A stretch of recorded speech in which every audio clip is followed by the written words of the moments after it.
Shalom kekasih-kekasih Tuhan. Pagi hari ini kembali kita membaca dan merenungkan firman Tuhan dengan judul Jangan Ikuti Cara Dunia. Senin edisi Kitab Kejadian bersama dengan saya Fani Paendong. Kejadian 19 ayat 30 sampai 38. Pergilah Lot dari Zoar dan ia menetap bersama-sama dengan kedua anaknya perempuan di pegunungan, sebab ia tidak berani tinggal di Zoar. Maka diamlah ia dalam suatu gua beserta kedua anaknya.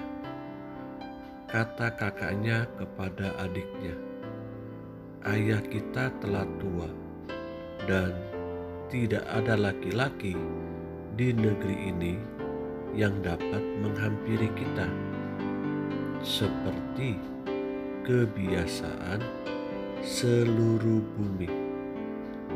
Marilah kita beri ayah kita minum anggur, lalu kita tidur dengan dia, supaya kita menyambung keturunan dari ayah kita." Pada malam itu mereka memberi ayah mereka minum anggur. Lalu masuklah yang lebih tua untuk tidur dengan ayahnya. Dan ayahnya itu tidak mengetahui ketika anaknya itu tidur dan ketika ia bangun. Keesokan harinya berkatalah kakaknya kepada adiknya, "Tadi malam aku telah tidur dengan ayah. Baiklah, malam ini juga kita beri dia minum anggur. Masuklah engkau untuk tidur dengan dia, supaya kita menyambung keturunan dari ayah kita."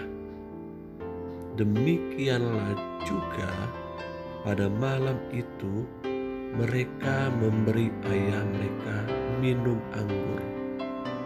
Lalu bangunlah yang lebih muda untuk tidur dengan ayahnya. Dan ayahnya itu tidak mengetahui ketika anaknya itu tidur dan ketika ia bangun.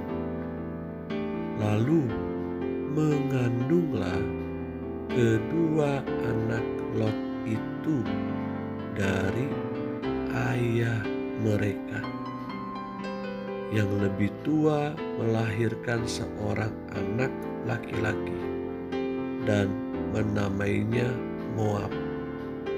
Dialah bapa orang Moab yang sekarang. Yang lebih muda pun melahirkan seorang anak laki-laki dan menamainya Ben-Ami. Dialah bapa Bani Amon yang sekarang.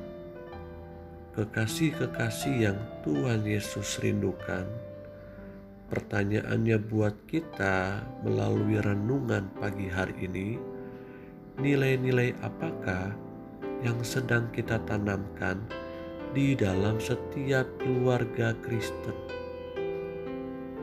Apakah kita harus terbiasa seperti kebiasaan-kebiasaan orang-orang dunia ini dalam menyelesaikan masalah? Memang setiap keluarga pasti memiliki dan sedang menghadapi masalah.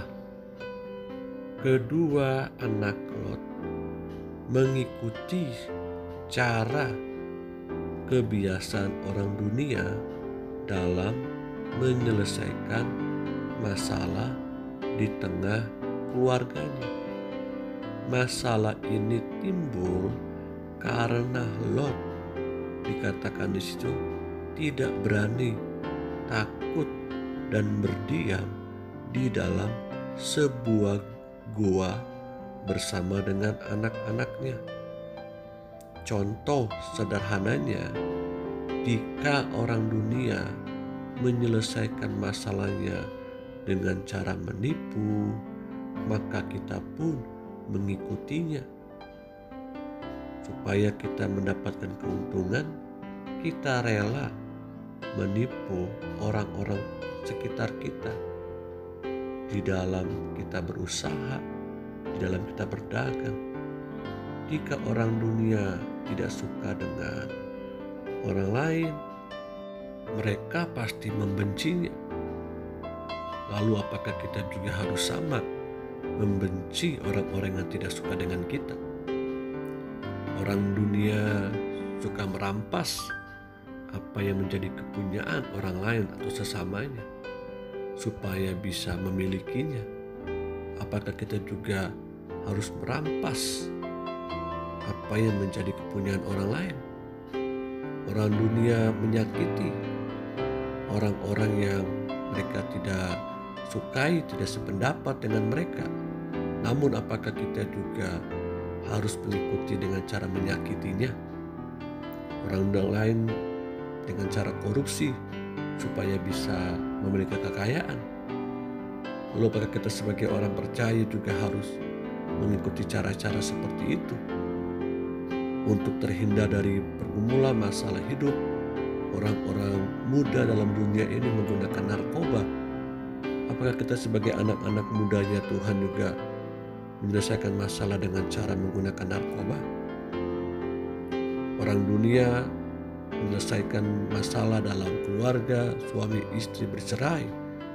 Lalu apakah kita sebagai orang-orang percaya juga menyelesaikan pergumulan masalah suami istri dengan cara bercerai, membunuh, memberontak, menghakimi, dan masih banyak lagi? Cara-cara seperti ini sedang dipertontonkan oleh dunia kepada kita. Dan kita sebagai orang-orang percaya, sebagai keluarga-keluarga Kristen, apakah cara seperti ini yang Tuhan mau kita tanamkan di dalam keluarga kita? Apa bedanya kita dengan orang dunia? Jika cara kita masih sama seperti mereka, dengar dan ingat baik-baik bahwa kita sebagai orang percaya, identitas yang sudah diberikan oleh Tuhan kepada kita adalah menjadi garam. Kamu adalah garam dunia, kamu adalah terang dunia. Artinya kita harus memberikan warna yang berbeda dengan orang-orang dunia ini. Kita harus memberikan rasa yang berbeda terhadap orang-orang dunia ini. Jadi pesan renungan firman Tuhan buat kita hari ini, jangan ikuti cara-cara dunia dalam menyelesaikan masalah dalam keluarga kita, dalam menyelesaikan pergumulan di dalam keluarga kita. Memang badai itu masih ada saat ini, namun percayalah, di dalam perahu kehidupan keluarga kita ada Yesus tinggal di situ. Biar Yesus berperkara dan menolong setiap bahtera kapal keluarga kita. Haleluya. Amin.